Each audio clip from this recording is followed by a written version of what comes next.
Hello and welcome back to my channel. Today it feels very much like fall where I am. That's not gonna last long, but I'm gonna take advantage of it while I can. And I'm gonna make some homemade chili and fresh milled sourdough cornbread.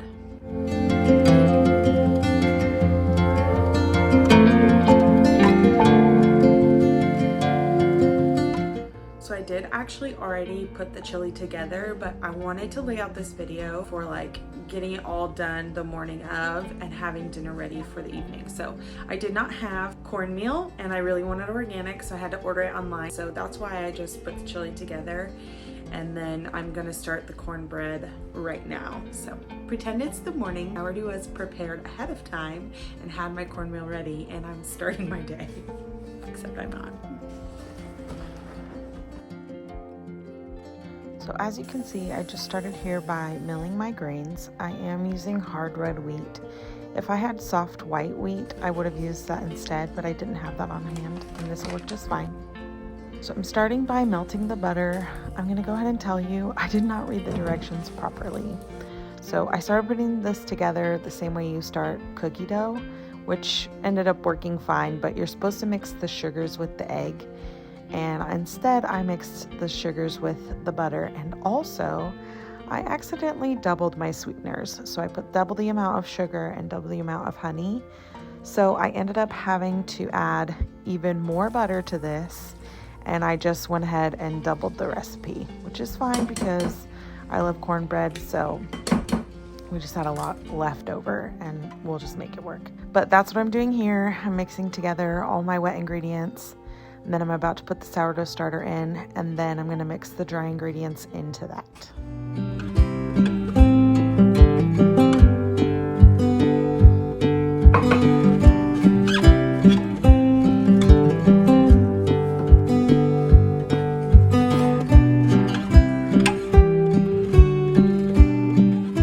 One tip I always use when making just an at-home baked good is, instead of using a separate bowl to mix all the dry ingredients and then mix that in with the wet ingredients, I just kind of pre-mix the dry ingredients on top of the wet ingredients, and it just saves me some dishes. I find it's really worth it, and it doesn't ruin the quality of the dish I'm baking. So if I had truly gotten to this morning like I wanted to, then I would just leave this on the counter all day. It bakes like 18 to 20 minutes. I'm gonna give myself anywhere from 18 to 25 minutes for it to bake. So just like half an hour before we're ready for dinner, I'm gonna go ahead and stick this in the oven, and then you can get started on your chili. So that's what you're gonna see now. I'm gonna ferment this in my oven with the light on, just to give it kind of that extra boost, since I don't have that much time to let it ferment. And now here's how we make the chili. So I'm starting off here making some bone broth. I'm just keeping it really simple this time, but I do have a more in-depth video that I will link down below if you want a whole process on how to make this. Okay, so I'm gonna start by putting our chicken in the oven. I kept this part really simple, just some olive oil, salt, and pepper, and I baked it at 425 for 20 minutes, and then I moved on to browning the ground beef. While the ground beef is cooking, I actually am going to work on chopping all my vegetables. So we're gonna do sweet potatoes and some carrots.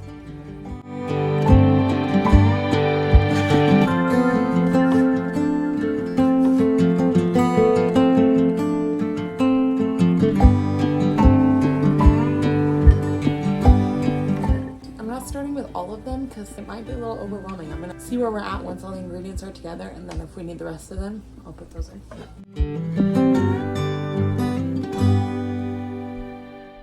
Okay, now I'm gonna add everything else to the crock pot. Okay, so I got this instead of, I think the recipe lists tomato sauce. This is essentially tomato sauce, but it's from Italy, so they call it passata. I think it's tomato sauce, but anyway, it's a little less than in ounces than what the recipe calls for, but I think it'll be okay, and if not, we'll just add a little bit more broth. I really tried to stay away from cans, but I couldn't find this in a glass jar at all. But I'm pretty proud that this is the only thing that is from a can, actually. So I have a little bit less than what the recipe calls for, but I think it'll be okay.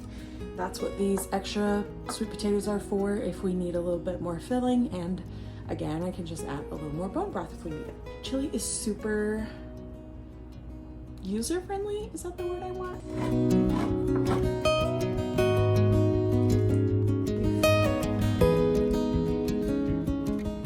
Then I'm gonna add the chicken, and I just learned when I filmed that short the other day for chicken soup, don't shred it by hand. It's so not worth it. So I'm gonna get my KitchenAid out and shred it up in there. If you've never done that before, it'll change your life how easy it is.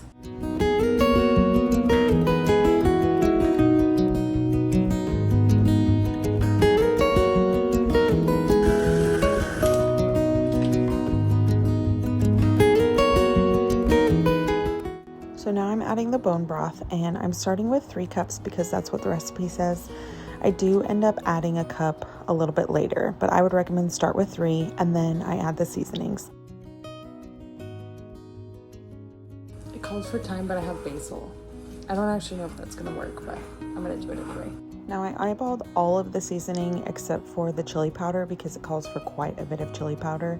But this is what I would recommend doing, and then just go back in after it's been cooking for a while and kind of taste test and add more of whatever you think it might need.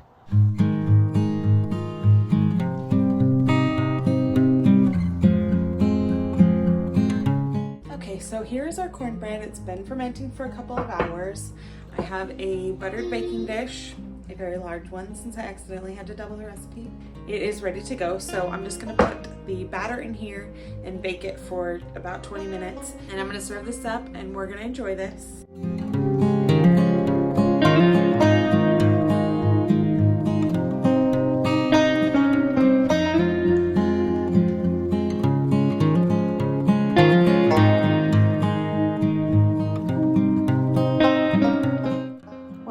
About this chili is even though it's a little bit different with the sweet potatoes, it's still really versatile, so you can serve it up however you want.